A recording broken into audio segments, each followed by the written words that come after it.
All right. Well, it is like the World Cup, so we can start off there. And right next to me, hopefully, it's foreshadowing for Team USA. Don't want to get too controversial there, but that's where I'm at, born and raised in Boston. And speaking of Boston, we have Kwame Lewis on the line, and we also have a good friend, Ken, who lives out in LA near me, and looking to introduce them in just a minute. Before we do, just an impetus on why we're having the conversation today surrounding the role of an outsourced CFO. This is not a new idea. And look, I haven't been in private funds forever, call it 7 years, but I'm increasingly seeing GPs hit some sort of latency issue, some scale issue, where they have to decide between hiring somebody full time, which is super expensive and frankly carries a lot of flight risk due to the talent drain in the accounting world. And then you have this notion of LPs that are putting GPs through the ringer. This is scrutiny along the lines of operational DDQs, and it's a filter. Thirdly, you have regulatory pressure that's more cumulative than anything else. And whether or not you want to call that theatrical because they're coming in and out with new form amendment releases and new alerts, it's a lot of noise. You need somebody to sort through it. On top of all of this, you have the exit environment. And I'm sure some of you have heard of SpaceX. You have Klarna. You have a number of others coming into the fold. So what is a GP to do when they're left to their own devices? They have a small team. And that is how I've seen kind of the burgeoning role of an outsourced CFO come to a head the last few years specifically. And today I have two individuals that are living this function in a day-to-day. So we'll go through introductions in a moment, but the reason why I wanted to have two people on, which is new to me, so if I make mistakes, just be aware that I did practice the best I could, is that they have very unique backgrounds and perspectives coming from Big Four and coming from in-house from a private equity firm and the entrepreneurship of building your own outsourced CFO practice like Ken did 15 years ago through word of mouth. So I like these perspectives. These are two of my favorite gentlemen in the industry. And with that said, let's get into it and kick it off. So Kwame, I see you on the left-hand side here on the screen. Why don't you tell us a little bit about who you are, what you do in your day-to-day, and then we can start there. Absolutely. Well, first of all, thank you so much for having me on, having Ken on as well on this fantastic show. This is a great honor. I'm Kwame Lewis. I am half of LewisLevy Consulting. So my partner, Oni, and I started up LewisLevy only 2.5 years ago. I am a former auditor at PwC. Oni was my manager, funny enough, right here in Boston. So we grew up here. Then I went down to DC. I became a CFO at a firm called Acorn Investments. I was there for about 4 years. Then came back up to Boston, worked at a firm called Accordion Partners. And that's where kind of the whole, I call it funds consulting, kind of was birthed, where basically just helping funds do better. Even if you have a CFO, you have a back office, we could come in and help. So I thought that Accordion did that. They did not do that. It's another story. But then eventually I went to TMF Group, which is a fund administrator. So did some fund administration as well. So I've really kind of seen all facets of the back office, if you really think about it. And then eventually O'Neill and I started up LewisLevy Consulting at the beginning of 2024, doing those three verticals: outsourced CFO. You don't have a CFO, will be a CFO. The second is funds consulting, strategy, process improvement at the fund level. So obviously the portfolio companies get a lot of love. That's why we do value creation for them. But the funds need that love as well. So helping CFOs and others improve. And the third thing we do is staff augmentation, just helping folks on a short-term basis do projects. So the strategy is nice, but then when you have NABs and cap calls to get out and financials and auditors and valuations, you have a lot of things going on. So we can come in and help you do that on a short-term basis. Yeah, thanks, Derek. Kwame, he's a great guy. We've come across each other a lot over the last few years, and it's good to have someone with a slightly different background than me, but the same kind of North Star. So as you can probably hear from my accent, I'm from the UK originally. So I started my career in banking. I spent years in the back office of the bank, predominantly in their private equity and treasury department. So that's kind of where I cut my teeth in-house. I then moved to from kind of Royal Bank of Scotland to UBS Bank, and then to Bank of New York, which was actually a position in Los Angeles, funny enough. So I moved to the Sun circa 2009. So predominantly doing the same role, just ever so slightly different. But at Boney, we were fund administrators. And then from there, I moved to SS&C. So then I started moving to the client-facing kind of role, which kind of led me to where I am now. So I started VC-CFO. It was originally called Hazard Fund Services in 2011.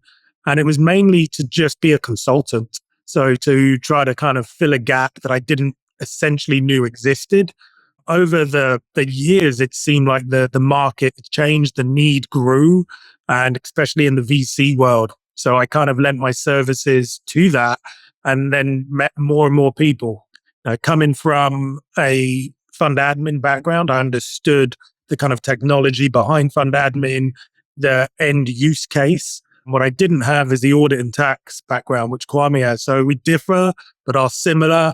Different backgrounds, but you have to learn how to work with one another, the right questions to ask, and kind of being a CFO it's like being an all-rounder. So there's no one right way to do it or wrong way to do it per se. You kind of have a blueprint and then you mold around it.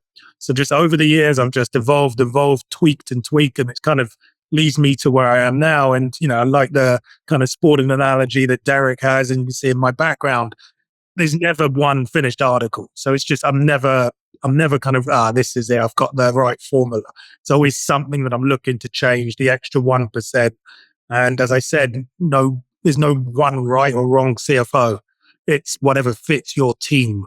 And I kind of put emphasis on that team factor because it's how you fit into an organization may differ than another person. What their need is almost certainly will differ from another person. So finding the right fit for you is key. Yeah, it's a good point. And, 2011, so we're talking about 15 years. There haven't been any seismic shifts in market cycles in VC, but we've seen a lot of different market cycles. So what has that given you as far as an advantage when you have this big portfolio of funds you work with? You have a pretty big team at this point, and you've been through these market cycles. Would you consider that an advantage? And what has it taught you over the years? I'll jump in. I think it gives newer managers understanding of what's going to happen. So I always say, I've had the paper cuts and I've looked around the corner.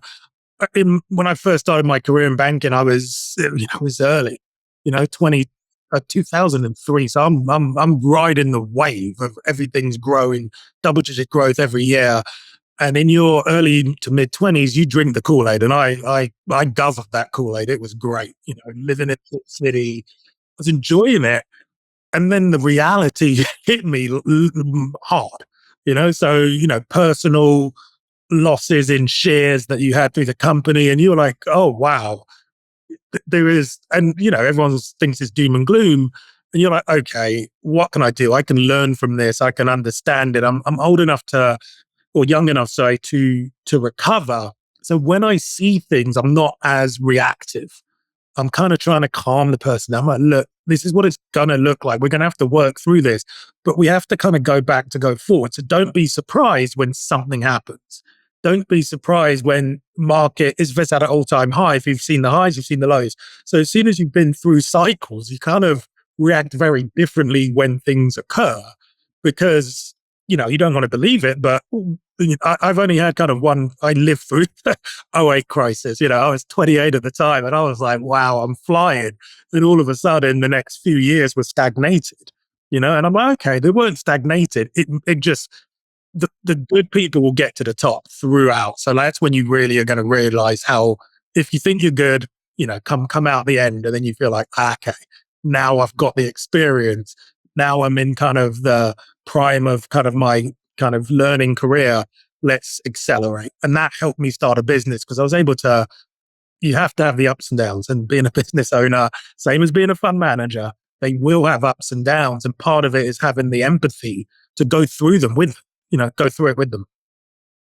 Fair enough. And Kwame, for you, when you think about having been on advisory boards, having been in-house, what are questions you're getting today that you might have not gotten 5 years ago in offering an outsourced function like this? Yeah. So the biggest thing for me is education, if you can believe it. So I call Outsourced CFO our industry, because in the industry, it's not only Ken and I, there's dozens of us out there. It's educating folks about what we do, right? So we're not a fund admin. So that's the biggest thing to kind of to clarify. So we're not Derek, which is why Derek has us on his show. Is there, so we're not competitors there, but actually we are a complement to fund admins, right? So as you think about it, a lot of people can say, oh, my fund admin doesn't do this or that. A lot of that stuff is probably fits in our wheelhouse in terms of outsourced CFO, the analysis, some of the things that we would do. So that's how we actually are a complement to fund admins. We're a complement to auditors. Auditors love us because we could actually dissect and present the information for them in the way they need it to get the audit signed off. So they don't have to kind of really educate us on like, how does evaluation work and inputs and assumptions. We actually could build those out for them pretty quickly and easily because we understand what's going on. And then the GPs love us because we've been there. It's exactly as Ken said, we've been around the block multiple times and could kind of really provide that advice as to, how do you do this? How do you do that? What do you do first? What does this mean in the LPA? How do you effectuate this carry waterfall? All these different things. We can provide that advice to them. So it's really trying to educate people about it. I'm going to be in London next week in Ken's hometown, and they're even further behind in terms of outsourced CFO. I don't think that's a thing over in London or in the UK yet. So, we're kind of 15 years back from where fund admins were. Because when I was growing up, a fund admin is like, what is that? It was more of a kind of an independence check type thing. The whole outsource thing was almost like, like, oh my gosh, why would I even do that? We want to keep that in-house. I think over time, as people try to, fees get compressed, right? So less fees to be hiring an army of accountants in a firm. I think, the drive for outsourced fund admin came along, and now even people are thinking about the CFO function. CFOs, as Ken knows, are very expensive, very, very expensive, right? So, and that's one person. So as you start up your funds, like, do you really want to bring in that cost on day one? No, you could actually, use an outsourced CFO to offset some of that cost, but add that value, with our tons of experience. Fair enough. Very well said. And it's interesting you mentioned this notion of outsourcing versus continuing to run the show internally. And we see a version of this on the reporting and the admin side where you see GPs that are getting by with the spreadsheet and the controller, and then there's a lot of friction and they're sort of reluctant to outsource for the first time. And there's a lot of chaos, right? And it works until it doesn't. And then you have an institutional LP that wants portfolio level data and custom reporting and a portal. And the outsourced CFO decision, it feels structurally similar in the sense where if you're raising $20 million and you're a VC fund one, you can correct me if I'm wrong. I'm not sure if you need a full-time or an outsourced CFO, but there is an inflection point at which you do have to make a decision to hire that expensive full-time CFO or outsource. So maybe you guys could just walk me through when that opportune time is, maybe a few unique situations. And then Ken, we can start with you. When have you found it to be the most productive conversation for somebody to explore having a fractional CFO for the first time? This has changed over the years. And it changes depending on how busy I am and what time of the year it is. I'm always telling people that we're useful kind of at all times and to kind of just ask questions, right? So I'm an open book. I share information. I'm not trying to kind of hoard it in. I'm like, look, because I firmly believe that you're gonna need us at some point. There's gonna be a question where you're like, oh crikey, and then I'll pick up the phone. I'll be like, oh yeah, this and this and this, and then you're like, okay, that only took you 5 minutes. I'm like, yeah, because I do it every day. Like I'm, like any expert that you talk to that dedicates years to one thing should be able to tell you quite quickly. So when people come and they're like agonizing over something and this Kwame called out a waterfall, if you imagine that you've done hundreds of them and hundreds or like over the years, definitely hundreds, but like probably 30, 40 a year. And then we come together on the more complicated ones and we talk through it. It makes sense for us to write it down and save the notes because then you reuse it. So when you come with me with a problem and I just tell you, people are like, oh, I could have just asked you. And I'm like, yeah, I'm still here. So a $20 million fund may not be able to absorb the fees, right? But I always tell them, like, if we're friends and there's, you know, the industry, everyone kind of knows each other, so they can pick up the phone. That's my best marketing tool, because if they're a $20 million fund one, when they raise in fund two, I'm like, okay, here's the blueprint. Here's what institutional investors need. And I'll just send it to them. People would be like, why would you send it to them? I'm like, yeah, it's really easy to give it to them. But what's harder is to implement it. Right? So I can give you my blueprint, but the order, because it changes on what you decide. So I'm like, but for me to do it for you is different. You feel the pain. It's a time arbitrage. So people, when they don't want to pay, they're running out of time. They've got an investor here. They've got to do a model. They've got to do this. They're not sure. That's the time when they kind of like, okay, let me just pick up the phone with these guys. And that's the right time to say, look, because the value is there. I'm not a sales guy, I'm an accountant. So I'm like, I'll wait for you to see the value. And that happens at different times, because I'm not trying to sell you. I'm trying to complement you. I'm trying to give you your time back. If I can do that, then it's less of a sale than like, oh my God, I need you. Right. And I'm not trying to be like, hey, take something. It's like, no, you guys, please, are you still available? Once that dynamic switches, you're like, okay, now we're in partnership, because it's a long-term play for me. You know, I wonder what Kwame thinks about it. I know we have similar conversations offline, but it's We do. Yeah, no, I mean, well said. Nothing else to I'm kidding. No. We talk about this all the time. You know, there's no one silver bullet for hiring an outsourced CFO. I think the reason why people are coming to us more, it's cost. It really is cost. The other thing we can do as well is, you know, in terms of some of the work that we do could also be covered by the funds, right? So like the NAV review or valuations and stuff, if it's very, very specific to the fund and the LPA allows you to do it, you know, you could charge some of that back as well. So it's unfortunately a cost play. And again, you know, I know people hate being called the back office. Some people get very offended at the finance function, but the reason why they call it the back office is because we're in the back. You know, it's like, you know, you don't really need to talk to your accountants a lot, to be quite frank, unless you need like a check written or some investors asking a question. So, you know, but we're not what I call the warm blanket effect. You just want to know that we're there to make sure nothing is breaking, you know, so you're in the back and you just gotta making sure the trains are running on time, reporting is happening and all that. So you want to kind of have that person there, but you don't really need a full-time person, especially if you sign up fund one, fund two, you can easily kind of go with a fractional or outsourced CFO option.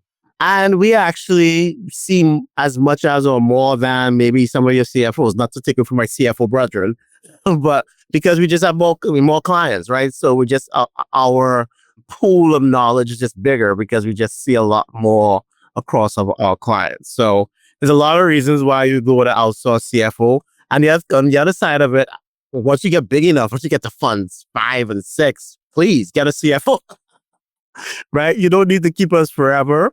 Not that I'm trying to chase away clients, but, you know, at some point, there's an inflection point to be like, yeah, you know, we have enough revenue coming in, things are steady state. We could absolutely bring in a CFO and start to build some of that capability in-house. But the funny thing is, Derek and Cam, by that time, is that you guys are so good, they don't bother to leave. Because if it ain't broke, don't fix it, right? But yeah, at some point, you may, as you get larger, you absolutely could, you know, feel like bringing it in-house. And what ends up happening, some of the CFOs get hired in-house. Some of the outsourced CFOs are like, put in larger clients, like, hey, why don't you just come work for us? And some of them do. So it's a very interesting kind of life cycle of the CFO, the outsourced CFO into full-time, for sure. Yeah. I guess a question I had is, what do institutional LPs think about the concept of outsourced fractional CFO versus a full-time? Do they underwrite a fund differently, or has that changed? I'm just curious. I think it helps us, right, Kev? I think I've definitely a couple clients who were like, oh yeah, we were talking to this institutional LP and they know you, Kwame. Yeah. So it just makes the conversation easier for sure. Then just simple things as due diligence requests and stuff. It's a lot to fill out. And so just having, you know, someone who knows how to fill it out and provide the answers, it makes it easier for that. So yeah, I would say there's I speak with a lot of fund managers. I'm just friends with them. I don't know how, but over the years, you see them on an ODD call, and you say, "Hey, what's up?" And you're like, "Hey, you again?" It's just, and then the GP's looking at you, being like, texting you behind the scenes, being like, "What do you know that I don't know?" Well, I know what they're looking for. I've sat on these calls before.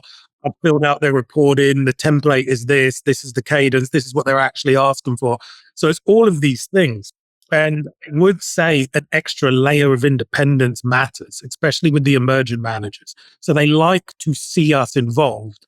However, there is that inflection point when they're like, okay, at what point? So if you're in a multi-fund strategy and you're a fund of funds, you've invested in fund 1, 2, and 3, maybe 4 and 5, you're like, okay, guys, you might need to bring some of it in-house. That's not to say totally in-house, because sometimes the clients will like, okay, we'll keep the outsourced CFO, but we'll bring in someone alongside them or flip, whichever way it is.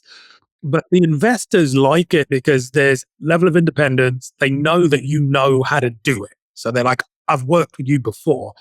And a lot of times when people are looking at an outsourced CFO, they're doing their diligence. Sometimes it's investor driven.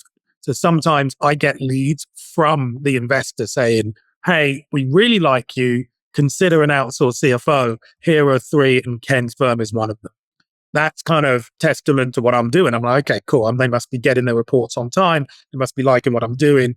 Like something's working if the investors are coming in. And that's like, for me, that's the greatest thing. It's not every time, but by taking time to know them and asking questions, I will ask question upon question.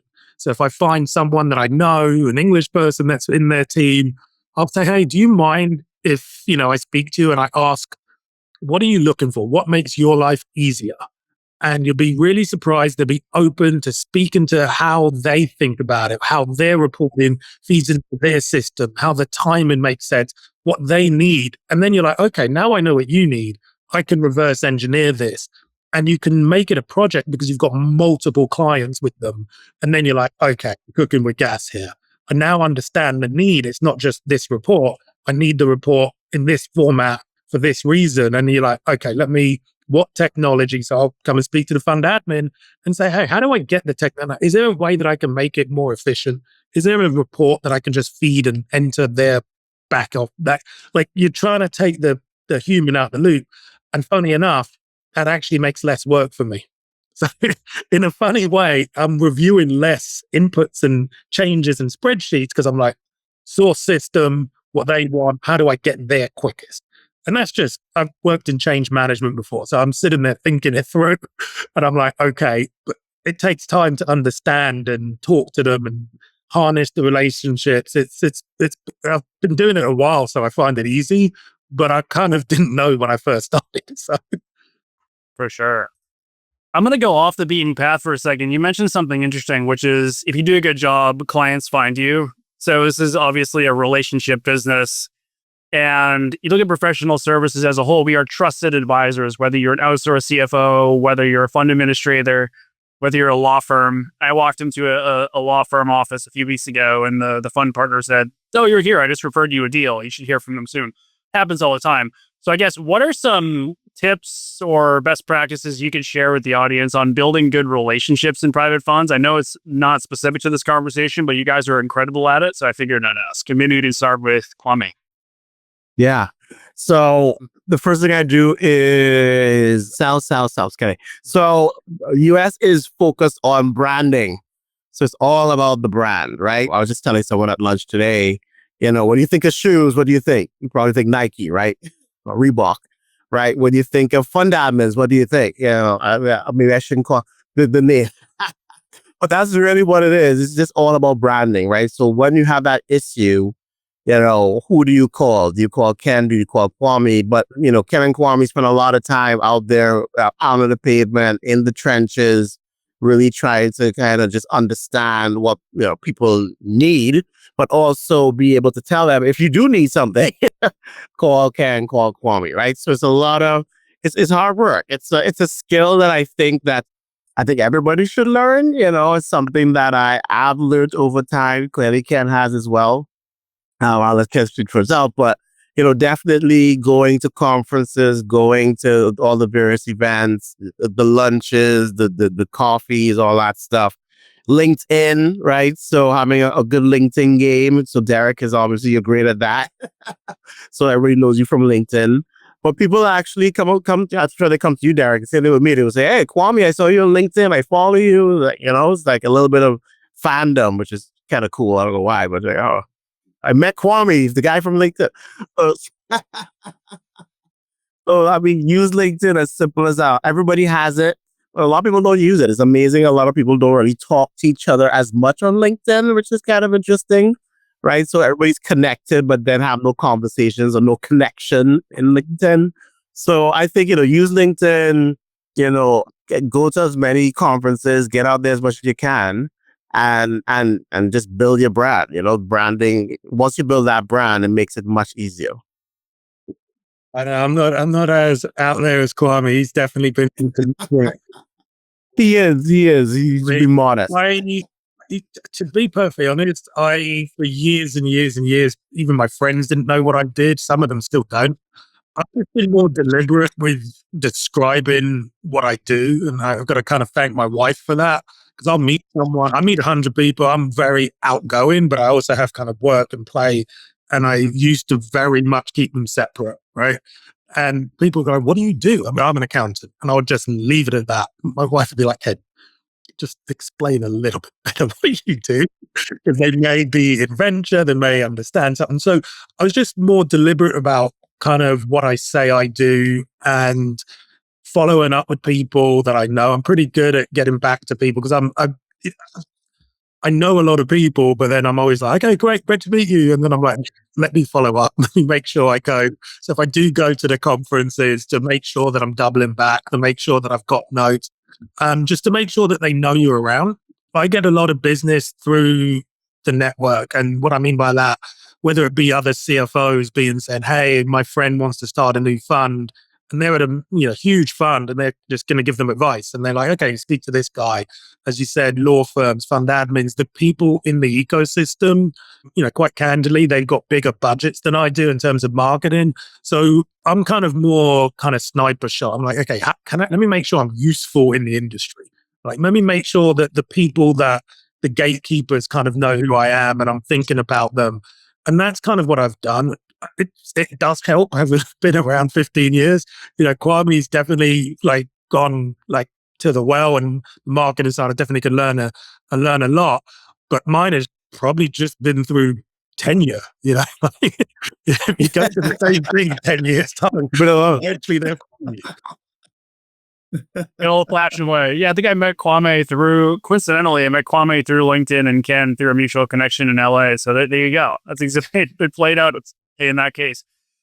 I wanted to go through a few other topics of conversation. And Kwame, I found a quote of yours from a panel you did. So I did a little bit of homework. And I'm not going to butcher it, but it's something to the effect of, instead of putting documentation in a Word document or putting it on somebody's desk, you can actually make that a live thing and put it in a workflow tool, which opens up a conversation on technology and obviously AI. I would be doing myself a disservice if I didn't talk about it. So what is the state of technology for you guys in an outsourced CFO role, and what is that changing for a fund manager in 2026? Then we can start with Kwame. Yeah, so it's interesting. So I went to the conference, we went to Ken, the VC-CFO conference in San Diego, and they're saying actually the finance folks are like the furthest behind in terms of AI, right? My big thing is there's a bunch of technology out there before you even get to AI, right? So back to the workflow comment, there's a bunch of technology that you can actually put your workflow in to do things and track it. So imagine you have a 50 entity private equity firm, which everybody has, right? The main funds and the co-invest and the estimator. So what do you track that in? First thing they will say is a spreadsheet, right? So that's usually wrong. It's going to be usually out of date and so on. Let's get that into technology, right? AI could do it probably, but there's also other technologies out there, workflow technologies that could do that type of stuff. Everybody now obviously have the NAVs and the calls and notices, all that. What's that in? That could go into investor portal, or you could go into all these other different technology again. yeah, maybe we can have an AI wrapper over it. But there's a lot of technology out there that kind of you could use. Valuations is another great one, obviously. That's really the game. It's all about valuations.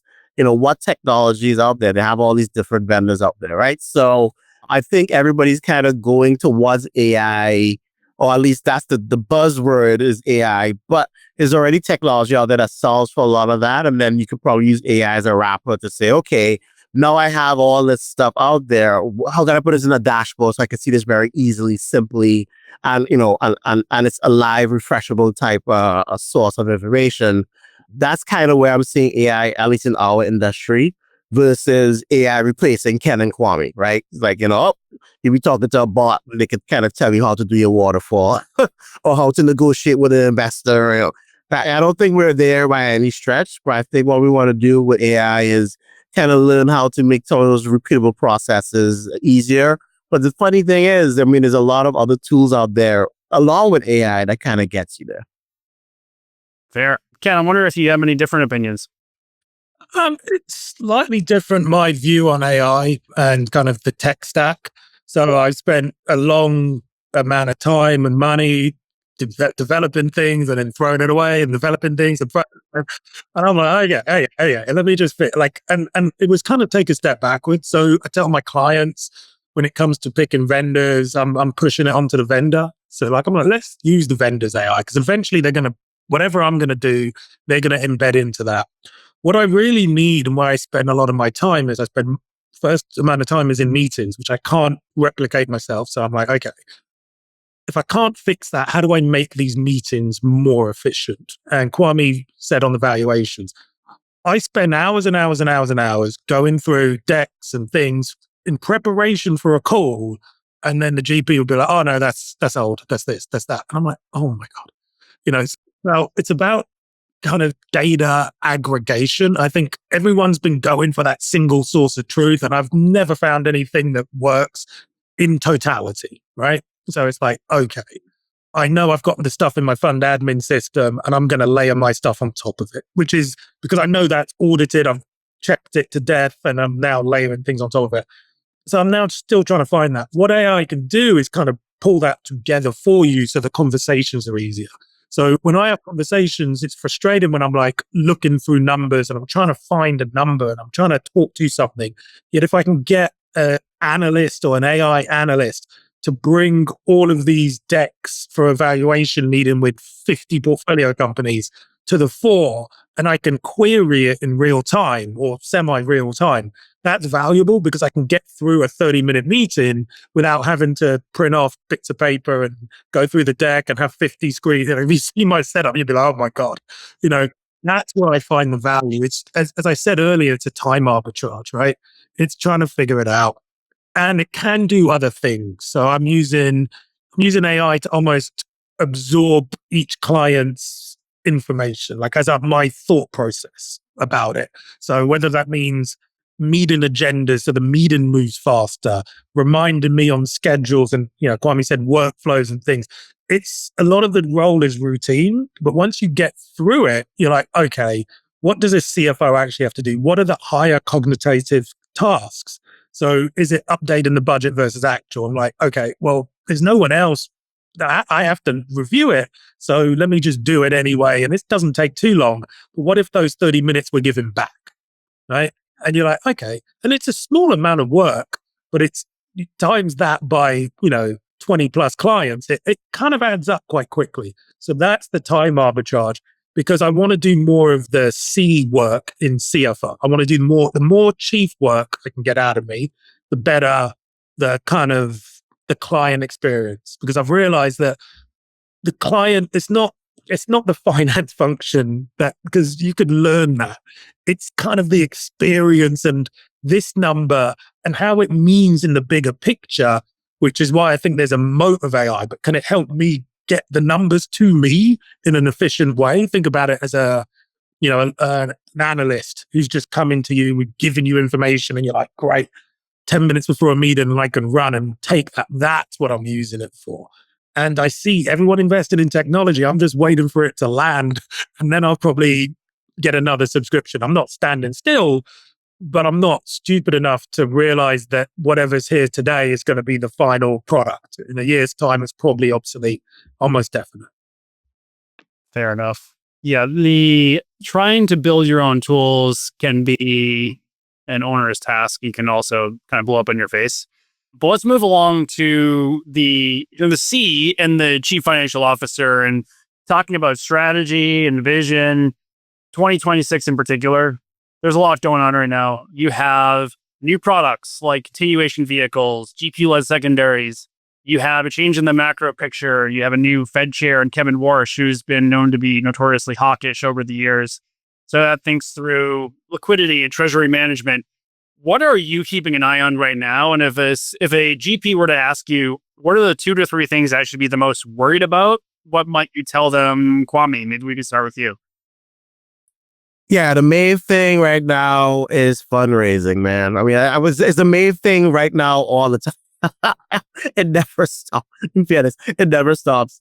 And, what people say, obviously, private markets are less risky, less volatile than public markets, right? Which is why you do private. But not really, because I think the macroeconomics of the war, right? The tariffs thing that went down. The World Cup. I think the World Cup is going to generate some uptick, right? Because there's more people in America right now than we've seen in a long time.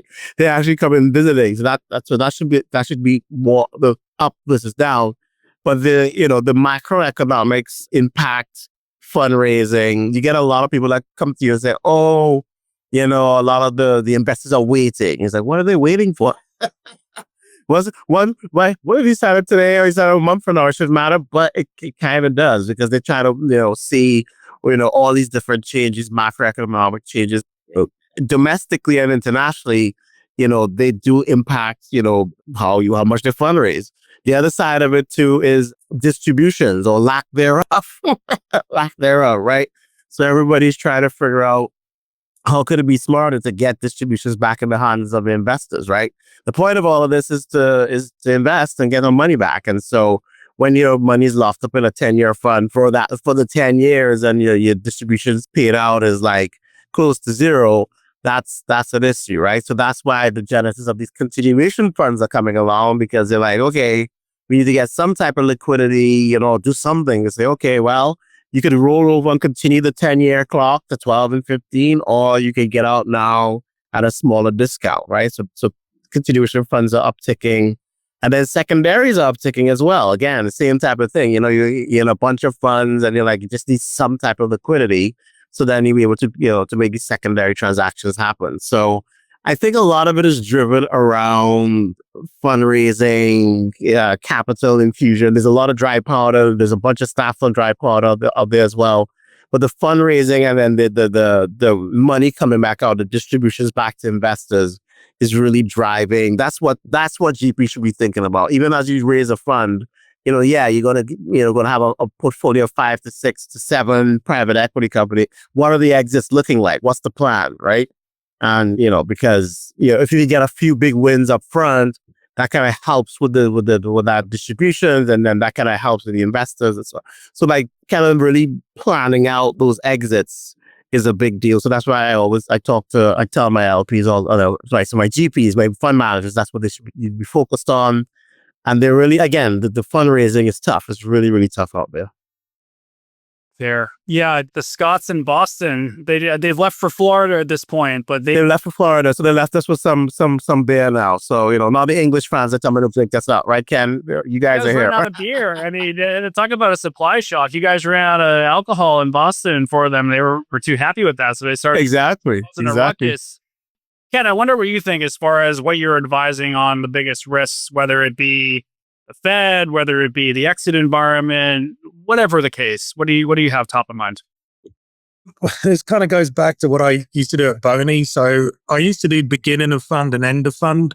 So I was the guy that turned off the lights, whether it be, and normally it was year 15 and it was the long dated stuff. And that was in a different cycle. So I am very wary about that.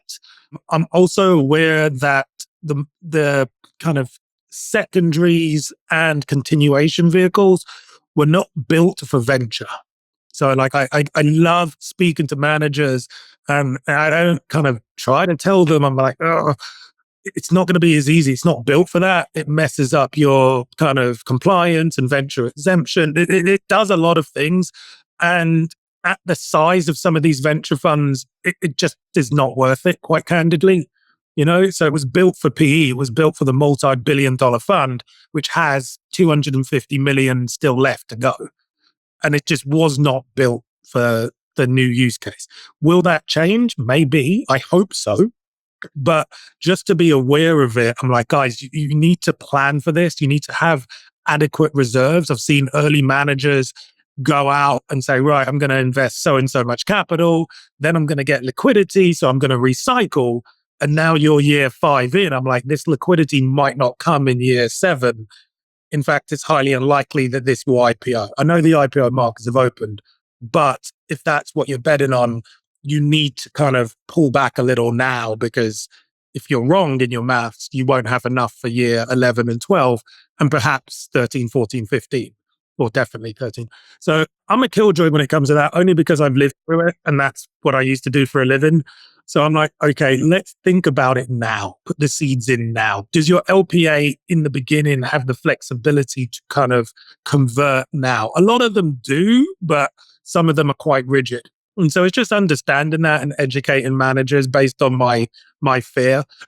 As I said, I used to do it for a living, and this is many moons ago. So this is like 15 years ago. So I'm still kind of remembering the scars and the paper cuts and saying, okay, if I were to do that differently now, how would it look? Also, educating people on secondaries and realistic outcomes from a secondary market. So understand what a secondary fund is doing. It is taking advantage of a situation in which you need some liquidity, or you're at the end of your fund and you kind of just need it done. So they're taking advantage of a situation. There has to be economics in it for them, and significant economics. They're looking at 5-year exits, and they're looking at kind of a 3x on their. You've got to understand what their needs are in order to price where you're at now, and then understanding what a valuation is and how it actually moves when it's time to transact. So last round is great, but if someone doesn't want to buy in at last round, which most people don't, because there's an implied discount for cash now and liquidity, as everyone's looking for liquidity. So it's trying to kind of educate them on what the portfolio is worth if you want to sell today. And that's kind of that inflection point when all of this stuff mix in. You want to have that conversation before they speak with the lawyers, by the way. So it's a candid conversation. Like, it's sometimes, depending on the manager, it's a people business. Sometimes they don't want to hear what you're saying, but they'll come back, because every year you get closer to that 10-year mark, conversation becomes more relevant. So we've spent a lot of time working with kind of funds that are, I would say, kind of winding down. It's what I have done previously, is what I like to do as well, because I can add a lot of value there. But the GPs have to be on the same page as me. They have to be willing to kind of listen, because some of it is inevitable. SpaceX IPO. When did SpaceX start? What is the average fund life? It is not 10 years. I can tell you that for free. It's just not. And that's math. And now you're telling me we're in a kind of post-IPO environment where companies are staying private longer. So that it's 13.1 years kind of for the record. But that's growing as well, because the 10-year fund life cycle actually came from PE. So the VC world is just really adopting it. And if you're investing in seed, it makes sense, maybe. If you're investing in pre-seed, it's a long tail, So it's preparing for that. What do you need for that? What kind of reserves do you need to hold for that? What kind of flexibility and contracts with the fund admin, with the audit, with the tax do you need? Do you need an audit when you have one investment left? It's kind of asking these questions. What do the LPs think? Do they have patience? If you have family offices that invested, they may not have the same patience than an institutional LP. Fund to fund gets it. They're in for the long haul. Individuals, maybe not so. If you put your money in and 10 years later, you're still waiting, you may have changed your mind. In fact, you probably have changed your mind. So the pressures come from different areas. GPs have pressure to crystallize their carry because a lot of them are doing well. So it's a mixture of things and understanding the legalese and the accounting and how the tax all pulls out. And then I will bang my head. The compliance changes for VCs because of that VC exemption. That one's probably one of the biggest. And if you choose to do something, don't be surprised when the fund admin bill goes up, the CFO bill goes up, because you just added an extra layer of complexity and a whole new entity that needs accounting for. So the net win may not be there, you know? Yeah. And we didn't get to talk a lot about the market dynamics and valuation, which, look, you have write-offs, markdowns. Everybody pays attention to the darlings of Silicon Valley, like SpaceX and, you name it, Klarna. But long we forget that there are zombie funds, zombie companies that will never raise again. And that's inevitable out of the 2020, 2021 vintage VCs.